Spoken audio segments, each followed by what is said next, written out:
we are understanding exactly what I'm talking about, because I'm not trying to get any of my very strong women to stop being strong. I'm just saying, hey, we can be nice people. Okay, so everybody that's in a quiet environment can unmute. And if you want to talk, you're welcome to talk. And we will talk about this. And I'll probably, like I say, from the video perspective of YouTube, give us 20 minutes from this point, and then maybe around 12:15 is when I will cut the video, and then we can, for as far as YouTube is concerned. So I know Tara got something to say. She always got something to say. I knew it. Okay. This is a big struggle for me because I can be both. I can be strong and soft. But my strong side of me comes off what I have been told, controlling. And I think that the reason why it's come off control because it's a protective type personality. I'm just say a shield that I put around me because I've dealt with, I'm just going to say my ex-husband, he was soft. Okay.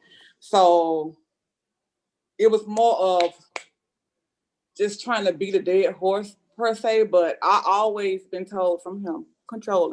You're so controlled.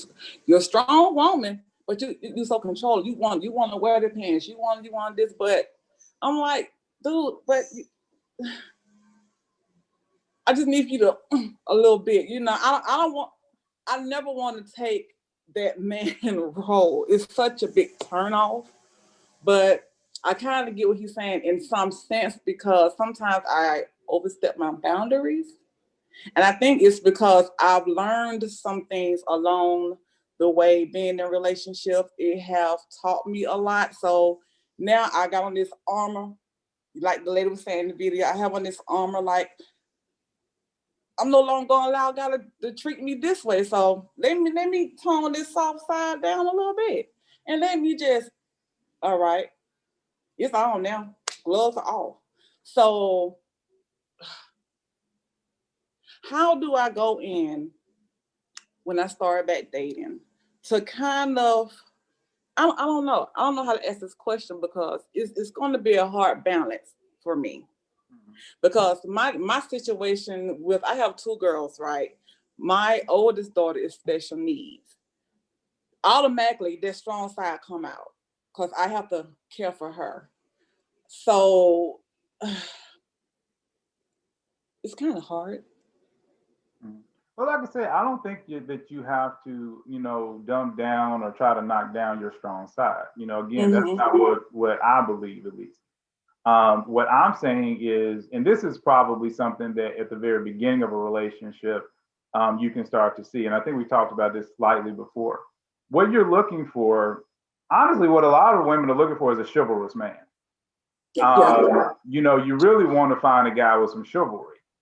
And it's funny to me because I think, some of you all know, in my dating life that I've run into women that I've had to convince to allow me to be chivalrous. And even to ask me weird questions like, why are you so polite?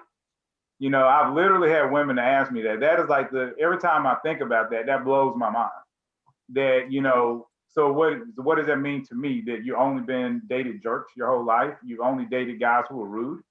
And you actually think that that's what you're supposed to be with? If you can find a man that will open the door for you, let him open the door. And then when you go to the next door, stand still. And wait. Open the next damn door. That tells you whether or not this guy's going to work for you. If he's going to do anything for you. Okay, you're looking for you when you date, when you're on a date with a guy, it's an interview. Forget the BS. Right. Okay. Every date that you are on with a person is an interview. You're trying to figure out who the heck this person is. And if the guy ain't doing nothing for you now, boo-boo, he ain't gonna do nothing for you later. And so you want a guy, especially in your situation, Tara, you want a guy that's gonna come in and he's gonna look at your special needs, child and say, oh, baby, I see you got her what can I do for you right now to alleviate some of this pressure? Right, exactly.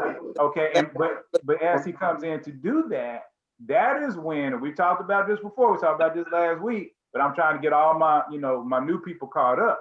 When you find a man that's doing that, that's when you as a woman are starting to, you have to pull back and you have to be like, okay, not only am I gonna let him do that, but now I'm putting myself in that submission role where now when my man is saying, hey, I need you to run to the grocery store to pick up some water, you ain't like, why I got to fix this stuff? Right. Why can't you do it? Because he's basically saying, look, I'm here helping you. I'm trying to bend over backwards to help you. I'm trying to show you, because that's what good men do. Okay, because like I said, when I open the door, I'll do this, I'll do that, I'll vacuum. I'm not going to say that there's woman's work. Okay, but it's like I said, if I'm in a relationship with somebody and I'm like, babe, can you, do X, Y, Z, and then she looking at me like, why I got to do it? See, then the power is shifted the other way. Where she is in that reverse control situation where she's like, well, I don't want to do anything. He's going to take care of me. And there's a lot of women that do that. They're in that mode where he's going to take care of me. And what you have to have is both people willing to take care of each other. But for a lot of strong women, you have to remember when the guy first comes in, he needs to come in with strength. Not necessarily saying strength as in trying to overpower you, but at least showing you that he is willing to work for you and do things for you. And it's not just about buying you dinner. And again, we've talked about this before for all the new people.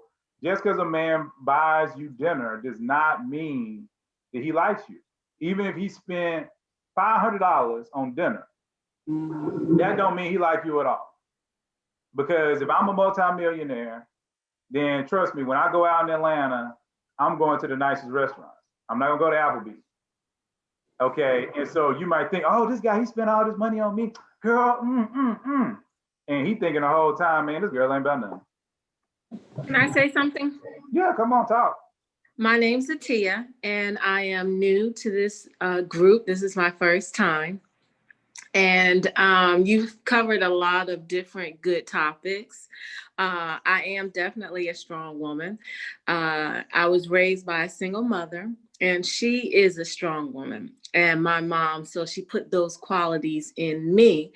I'm now a single mother, been divorced for 8 years, a single mom for 11. So my mother, she always raised me how to live without a man, instead of teaching me how to live with a man. She always taught me, I don't need a man to buy me this or that, or these rings or materialistic things. You work hard and you buy it yourself. So I can hear some of the things that you're saying. I wanted to just address, you as a strong woman, you have to pick and choose your battles. I've learned everything isn't an argument, just pick and choose your battles. And sometimes with strong women, it's hard for us to use that S word, which is submit. I am a Christian woman, and I know this group here is kind of based on that. So I've been raised with Christian values of submitting to your spouse. And as a strong woman raising 3 daughters on my own, it can be hard to submit. I was listening to the other participant talk about having a man to just come in. My ex-husband was soft. So if he didn't want to take on the leadership roles of running a house, I just automatically jumped in and did it because that's how I was raised. To keep the household going, I'm just going to just jump in and do it. You're not going to pay the electric bill. Okay, I'm going to get it. The daycare bill and so forth. I'm just going to automatically do it because I know what needs to be done to run the household. So fast forwarding today, whereas now that entity is out of the home, I just automatically keep my home running. So fast forwarding to 2020, some men are intimidated because I come already established with my career, my home, my children are in set. are set. And so they are intimidated by that because I am a strong woman and I don't really need a man to buy me or do things. I need for him to come in and help alleviate raising my children on my own. Like the young lady, Tara, I think is her name, with her daughter has special needs. She would need somebody to come in and help her manage her child and the appointments and so forth. And so those are things, as a strong woman, you're looking for someone who's going to come in and help, not because you already have your home in order and you just want him to help, basically. That's it. So You said it. That's it. I mean, I'm here because of being a strong woman as well. I think there's different ways to be strong. But I will say that the thing that is most irritating to me about it is when I do show vulnerability, there's a consensus in all my relationships, not just romantic ones, but even my female friends or my family. You don't need anybody. What do you mean? You're fine. Or wait until the kids are grown, then get yourself a husband. Well, I mean, yeah, that actually was my plan, but he ain't showed up yet. So anyway, but what I think is that, well, first I wanted to mention, Jay, what you were talking about with the chivalry. It's the core of that is being thoughtful. Because you can take somebody somewhere and do a lot of things, but it's the little things that tells you where a person's head is at. And if they open the door and they're making sure that they're not closing the car door on your dress and stuff like that, they're thinking about you, not the situation or the thing, or, you know, just focused on themselves. They're thinking about you and taking care of you and your needs. And that is important in a strong relationship. I think that's something and I'm not exempt from this, but I think at the core of what we're talking about, and even what was said in that video, is trust is the issue, or the lack of trust. And being able to set aside that mistrust to give a person an opportunity to earn the trust, but also that level of responsibility. Because there's a part of us that feels like even if they do it, they ain't gonna do it right. Because they're not doing it our way. I think it's probably easier for mothers to get past this a little bit when your kids start to get to an age where you gotta let them do it, because you realize that you're going to either beat them down into submission, like they're not gonna have the self-esteem to mess up and learn how to do it, you know, and it's not necessarily the right way is your way, but if it's done and it's done correctly, the way they did it is not really important. Yeah, I have to learn that too. Yeah, I think, Jay, for what you're talking about, I think for us, what it is using that feminine energy to find a way to appeal to that man, soft or hard, doesn't matter.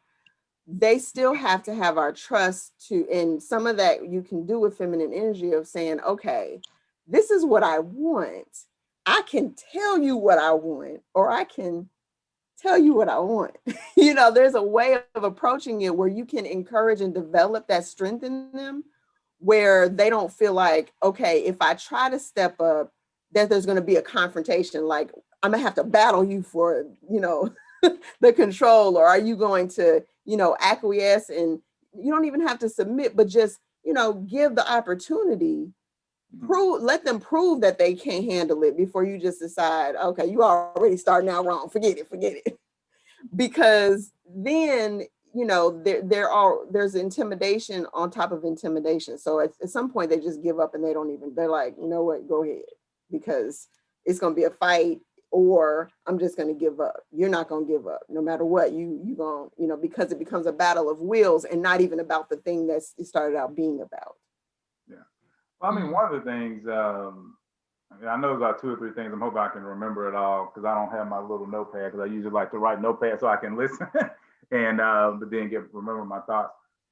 But one of the things that I would say, you know, because we talk about maturity all the time, but one of the things about arguments really don't solve anything. And I'm sure, you know, Tashawn, you kind of get that because eights don't really generally like to argue anyway. They really do not solve things. All they do is they make the other person mad at you. And then, you know, they kind of tune out. And just like Tashawn said, it becomes a battle of wheels at that point. You're not really getting what you want in the other person. So you have to be able to just kind of have a conversation with them, and then they actually seriously listen to what, you know, you're saying in order to make something happen. But that actually brings me to something which I think is kind of interesting, and some of you all might have heard about this, and I'm not trying to gossip with it. I'm just trying to use it as a learning tool. But who's heard of Derrick Jaxn? No, nobody. One or two people. Okay, one. Who? Derrick Jaxn. Oh yeah. Yeah. Yeah. Now Derrick Jaxn, he had a thing where he went off on. I guess he went off on, and I forgot the pastor's name. But Don Gray. There you go, Gray. He went off on Pastor Gray about the fact that Gray got up and he was talking about his wife mothering him and his wife putting up with him and blah blah blah. You know, while he was in a bad place in his life. And see, this is one of those things where what I would encourage everyone on this call to do and is not deal with boys that are trying to become men. Mm-hmm. You need to deal with men and men alone. Mm-hmm. Once a man shows you, a guy shows you that you're dealing with that he is not a man, that is a red flag. That is your time to say, okay, well, you know, it was nice, you're cute, you know, we had some good times, but peace. And if you go back and y'all watch my videos, because for all the new people, there's videos on YouTube. One of the first things I bring up is loneliness. And the reason why I bring up loneliness is because loneliness is probably the most painful, one of the most painful feelings that anybody can have. And a lot of times loneliness encourages us to make very bad decisions.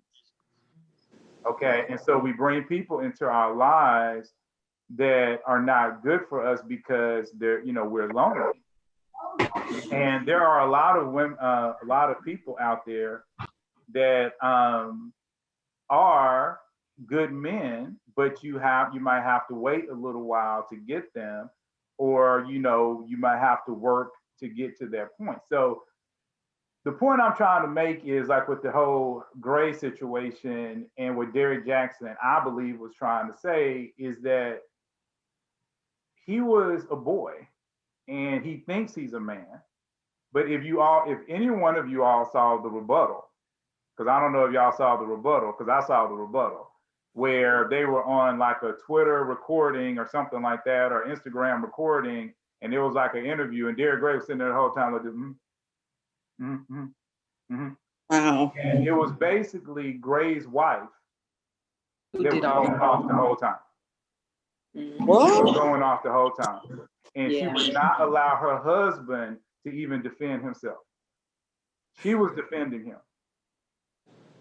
Okay, he's a grown man and she's defending him. Wow. You don't need to defend yourself. A woman does not need to defend her husband against another man. Right.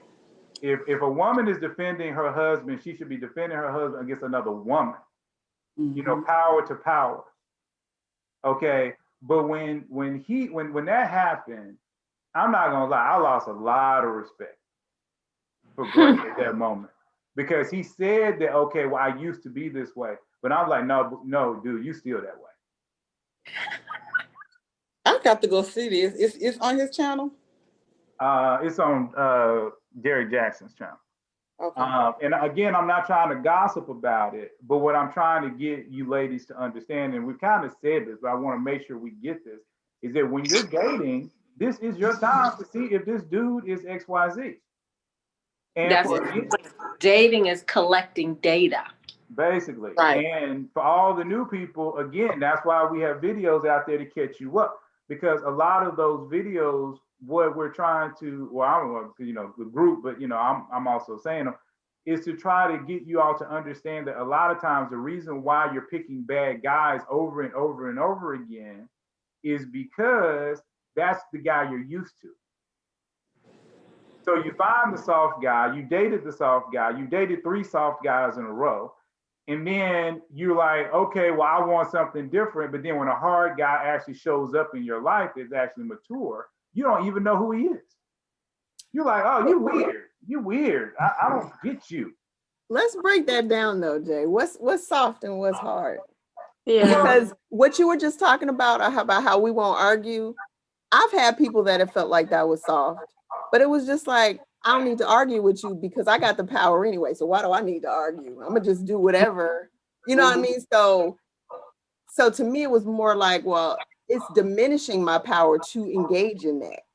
Whereas other people will look at it like, oh, you're not fighting for it, then you're being soft. It's like, no, that suggests that there is even a conversation to be had. Like you have the possibility of changing what's going to happen.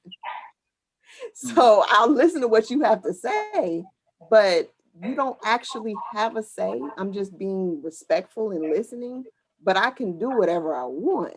And so some people don't get that, or they don't realize that they're shutting that other person down, where they're just like, I don't even care. It's not about the fact that, I'm soft, it's just that I'm checked out.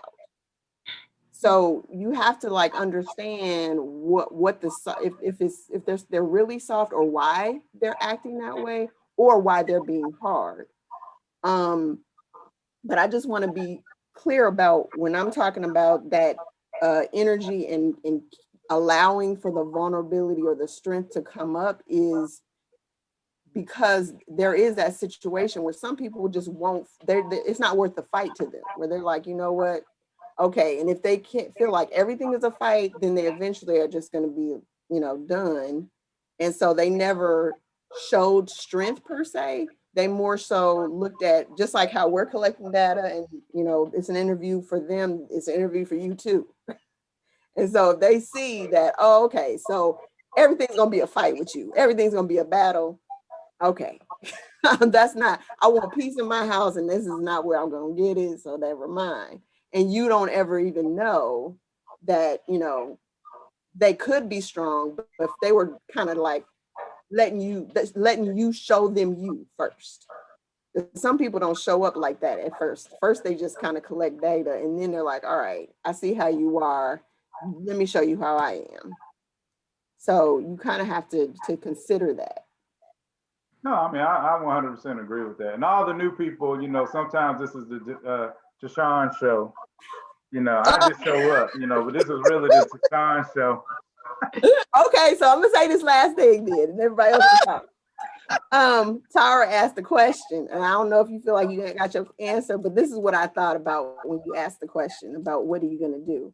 I think the key is really knowing why you don't trust that person to do what you want them to do, and then figure out what you need to be able to trust, what you need from them.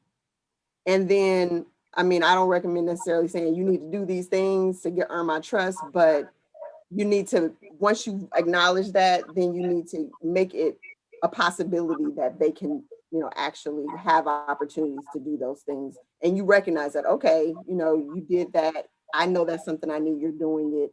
So be mindful of it. And then if they're stepping up and doing that, then give them more opportunity to be in the role of having more strength in the relationship, or being a part of things that you maybe would restrict if you didn't trust. Right. It really is not a trust issue that I have. It's just being a man, period. Just being that strong guy. I have stepped aside and allowed him to be the man. The problem comes in when you do allow a man to try to have that role. What do you do when procrastination comes in fact? When you procrastinate, now you're forcing me to take your role. That's you not liking the way they're doing it though. That's not them not doing it right. That's just like the way they're doing it is a problem. No, it's not doing. They're not doing it. Like Right, or they're not doing it. Yeah, I mean, Well, then it's not procrastination if they're not, because procrastination means they're doing it late. Not doing it is not the same thing. right. So example, if I say, okay, I need for you to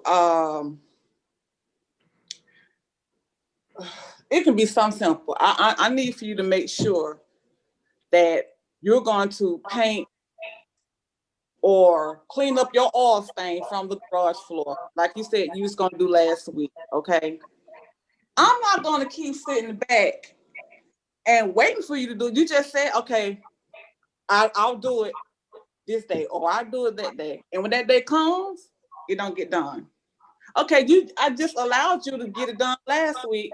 Then you just told me, okay, I'm gonna get it done this day. So when that day comes, it's still not done. So now you're forcing me. You know what I'm saying? Now you're forcing me to take over. Because to me, I'm taking like, you're just not going to do it.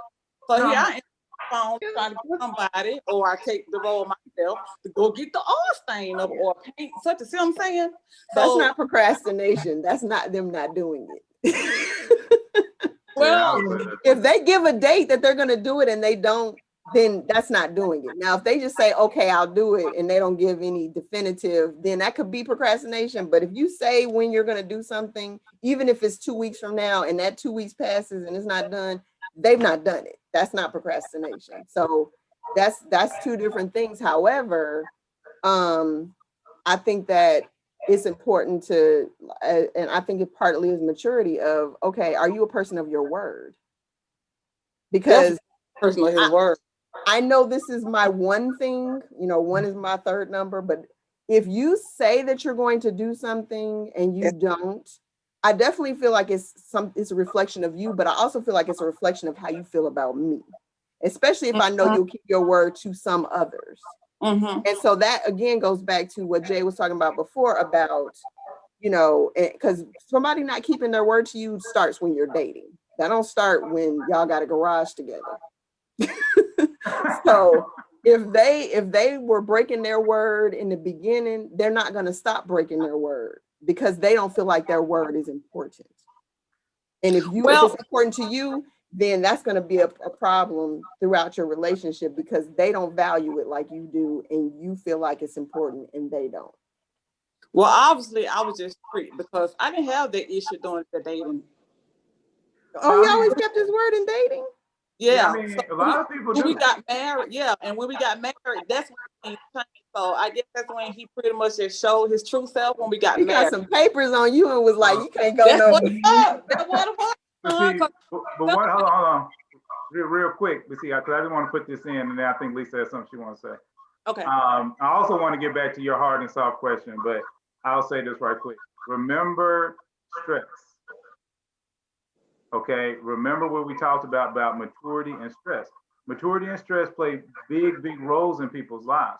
So if he is stressed on his job, if he is stressed because he feels like he can't do the things that he used to do, that's the only reason why we really studied the Enneagram was for two things. So you can understand yourself, and then to help you understand the other person. So if there are, for instance, a 9 and he needs wind down time, he needs to be able to watch TV for a while in order to get himself back to where he is. Okay, you have to allow him to do that.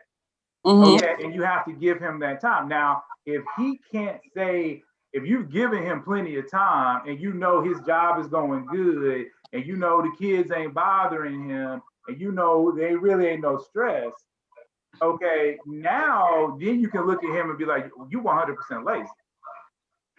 But a lot of times what happens is we find a person and they're so happy. And at the beginning of the relationship, the stress is low because just you being around them makes the stress go away because that's how stress works. But now he's used to you. So, he still loves you, but he's used to you. So he's getting stressed out by all these other things. And so his personality seems like it's going lower and lower and lower. You see, now that you understand the Enneagram, and if you're dealing, let's say, because it sounds like a 9, you're dealing with a non-type person, and you can sit down with them and say, hey, you know, I asked you to do the thing. Is there some stress going on? Is there something going on that is bothering you? Because I know you love me and I know you like to do stuff for me, like clean the garage. So this isn't like you. So what's going on? You see what I'm saying? See, that's that maturity level that Jesus will have, that God will have. It's not to jump to conclusions. It's to say, okay, what's happened? You know, you were great here, but now you've fallen off. So it's not always just because, okay, the person was faking the funk in the dating. Sometimes it's just they're under a lot of stress. And see, we don't understand that a lot of times we can be producing stress for the other person. Do you think that some women have a tendency to nag men? For example, I asked you to clean that oil stain off of the garage floor last Saturday. It's 2 Saturdays have now passed and you haven't done it. Do you think some women have a tendency to nag until it's done? Well, actually, they do. We actually were talking about that last week. And Tara's a 6, so she knows she could be a backseat driver. That's what we call them. We call them backseat. And a Don't do masculine. me like that. But yeah, I mean, some women do have a tendency to do that. And it depending upon the personality of the other person, it may help or it may not. It just depends.